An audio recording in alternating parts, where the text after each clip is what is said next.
and welcome to our CESI Talks. CESI Talks, as many of you already know, is a series of debates that aim to enhance public dialogue on issues related to employment and social policies.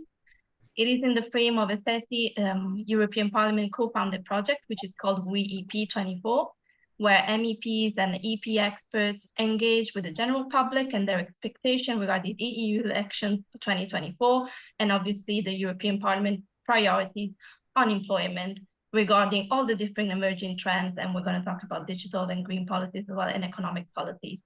Today, we're really pleased to have Mr. Pedro Marques. Thank you very much for being here. Thank you. Thank you for the invitation.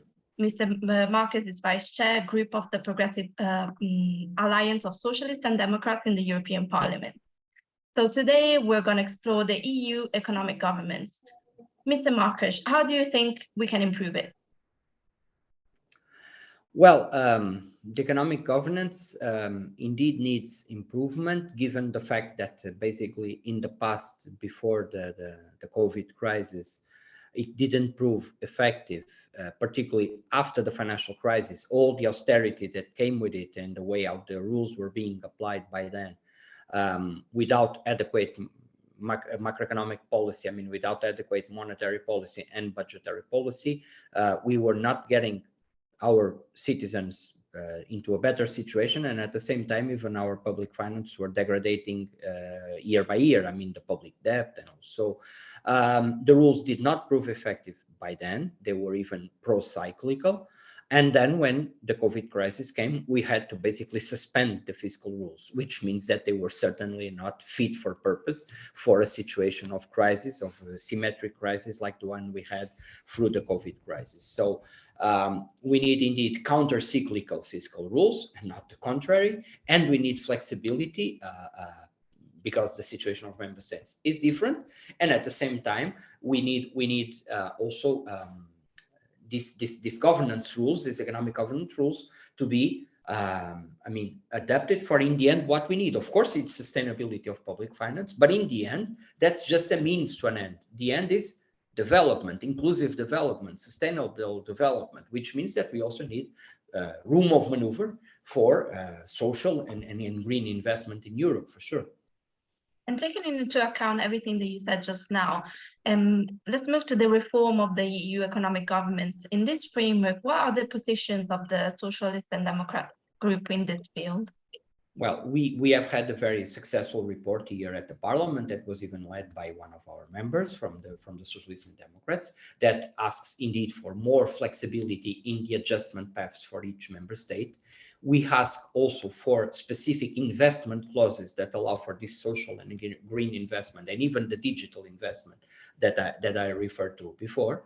And we also ask for a permanent fiscal capacity at European level, I mean a permanent budget that would allow to counter and to balance the situation in Europe if there are asymmetrical crises coming in the future. They will certainly happen. I mean, that's something that we know, that the crisis will come at a certain moment, and we need this European capacity to allow for adjustments without having to resort to disinvestment in some countries, or the flow of citizens from one country to another, unemployment and migration within Europe as a response to this crisis is not certainly the way we want to go. We want equilibrium, we want sustainability all over Europe. So yes, we need flexibility in the rules for the different situations and to adapt to different crises, a permanent fiscal capacity to create sustainability within Europe, and these specific investment rules, I would say.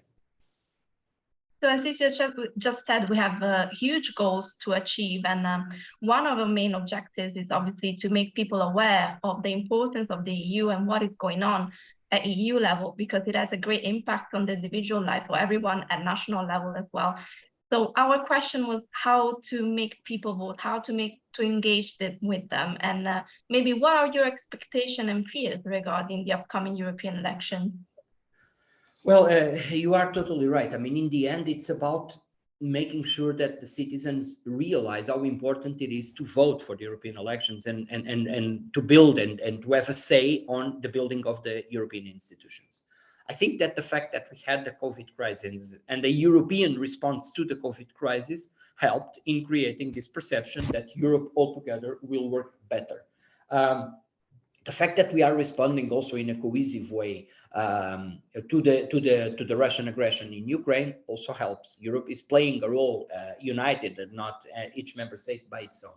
So I would say that currently it is possible, it is more feasible, I would say, to discuss European subjects and the European response to this crisis in each member state. But in the end, we need to convince the citizens that we can indeed make a difference at European level with concrete policies for their lives. I mean, that's why we have been pledging for a European response to this inflation crisis, to this energy crisis, for this not to be let alone to the hands of the member states, because some can help more and some can simply help their citizens through this crisis. And this is something that no member state is guilty of this aggression in Ukraine. Russia is the one to blame.